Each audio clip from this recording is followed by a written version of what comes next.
Oh boy! I sure hope this is what I hope it is. Wow! A Nintendo Entertainment System from Nintendo, maker of entertainment systems. I can't wait to play some games.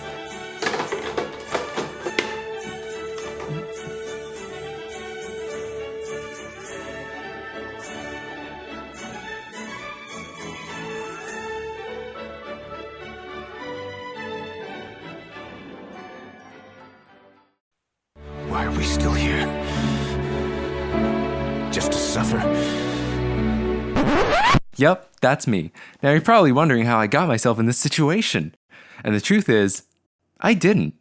In fact, I've never actually owned an NES, especially not in 1985, but I always wanted one. With the power of emulation, I've been able to play a lot of classics, but I've never been able to get the feel of a cartridge in my hand, and putting it in, pressing it down, the feel of my hands all over the controller, pushing the buttons. Okay, this got weird.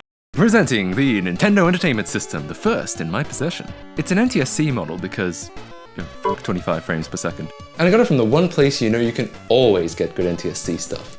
Great Britain. Yeah, I don't know how it got there either. Honestly, that's probably a very interesting story.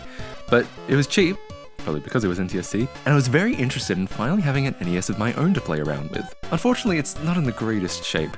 It's dirty, the plastic's yellowed, and there's even some pieces chipped off around the corners. I've seen extreme restorations fix broken casing by using like resin or some other plastics chemistry. I don't know if I'll be doing any of that, but I am interested in retrobriding this yellowed top case back to its former glory. But first things first, this thing actually didn't come with a power adapter. Probably another reason it was so cheap.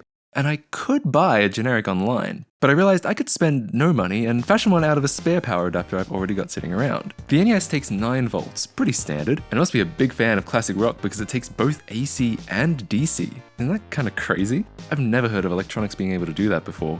This here is a 9 volt 3 amp adapter, and the NES just needs 850 milliamps, so this should be plenty. The only problem is the plug doesn't fit. I hate how many DC plugs there are. Since I have no idea what this was originally even for, I figure I may as well just donate it to the cause. Though I do have an idea on how to make this a little less permanent. Okay, try not to cringe, but here goes the cutting. Ugh, it never feels good to cut off a cable's manhood like that. Let's go ahead and strip these and solder some new wires to them. I've written down which wire is positive and which is negative, and I'll color code them later with wires so I don't mess up the polarity. Skipping ahead a little, here's the end result. While I'm here, I may as well run the voltmeter on it, just to make sure it's outputting the right amount of volts. With age, power adapters can start outputting too much or too little power, and that can damage your electronic devices, so let's have a look. 9.3 volts, slightly high, but nothing really to be worried about. Looks like we're in business. Now, my aforementioned idea to make this slightly less permanent is essentially the same principle as socketing a chip. I have a lot of RCA plugs and thought, why not make a rudimentary system for swapping the plugs out?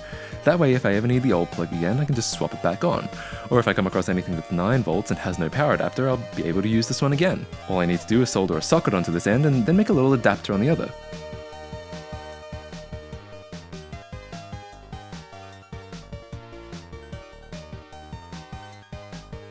Skipping ahead again, here we go. We're almost done. It's a little crude, sure. I should probably get some cable cover or heat shrink to make it sturdier. But for the purposes of seeing if, the NES actually works, I think this will do fine. Now here's me double checking that I got the polarity right. I'm just trying to see which side on the DC is ground, but it turns out this is actually completely unnecessary. On most electronics, you need to be super careful on whether the inside is positive and the outside is negative, or, vice versa. But guess what? Not only can the NES take both AC and DC, it also doesn't even care whether the DC is positive or negative. Apparently, the external power all goes to a rectifier, which automatically ensures the console gets the right power it needs. To tell you the truth, I'm kind of stunned and surprised that more electronics aren't designed like this. But I guess there aren't that many people hacking up their power supplies for their British-based American electronic devices. I'm assigning the inside to positive just because that's usually more common. I also figured may as well test it again just to make sure. Alright, here goes the smoke test. Plugging it in. So far so good. And next the multimeter. Still 9.3. Excellent. At long last, we're ready to plug it in. This NES has traveled a long way. Let's hope its journey doesn't end here.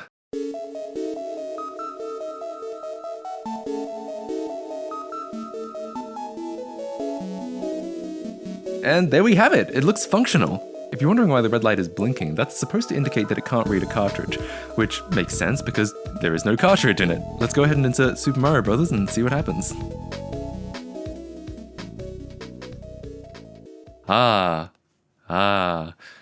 Less good. Even with the cartridge in, it's having trouble reading it. I tried a few more times, even using the infamous blowing into the cartridge trick, but no luck. I even opened it up too, but everything seemed fine. After a little cleaning, nothing changed. Also, damn, check out how little space is taken up by actual electronics. Funnily enough, this is actually a very common issue on the NES. Over the course of, decades, the slot can get dirty, the cartridges can get dirty, and the whole insertion method can also put a lot of pressure on the pins inside the slot and over time bend them out of shape until they don't make good contact anymore. Any of these might be causing problems, and it looks like we'll have to troubleshoot it. Firstly, let's open everything up and give it all a good clean. Luckily, everything is just screws, so it all comes apart really easily. Unfortunately, I soon found the cartridge slot was filthy. It almost looks like there are cobwebs in it. Further digging showed that the whole thing is actually full of dust, and a lot of the metal is super rusted. I'm starting to wonder if this thing was submerged underwater at some point, or at least kept in some kind of super humid environment like, I don't know, Florida. Because there are even a couple markings that look like water stains on the main board. I'm taking off the top shielding to have a closer look at the cartridge slot, and oh boy. This must have been sitting around for a while because the cartridge slot actually has an insect inside it. No wonder the cartridge slot was so buggy.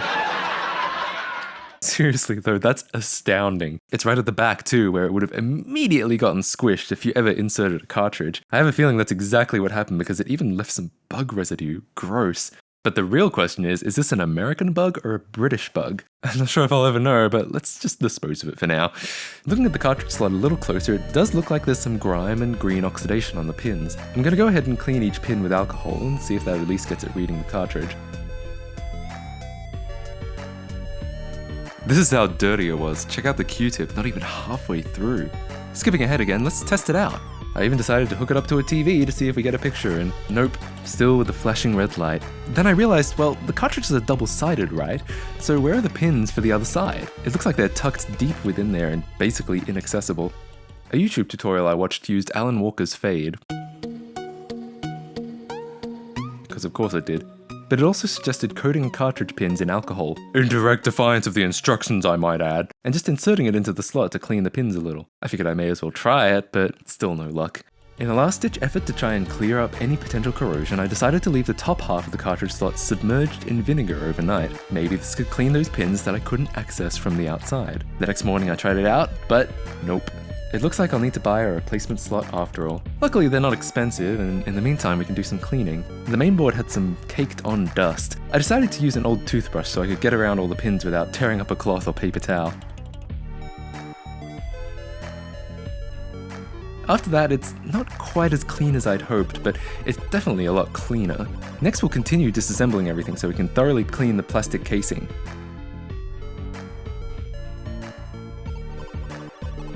While cleaning the top half, I noticed what appears to be a burn mark on the top corner.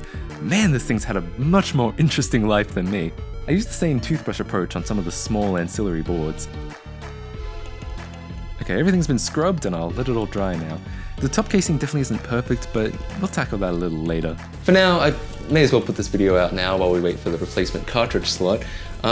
And stay tuned for a part 2 where we continue NES repair and restoration. As always, thank you guys so much for watching, and man, that last video blew up. Let me extend a welcome to all the new subscribers, and I hope you'll enjoy what's yet to come. There's plenty, so if you're not subscribed, go ahead and subscribe right now for more tech and/or entertainment-related videos like this. Either way, see you next time.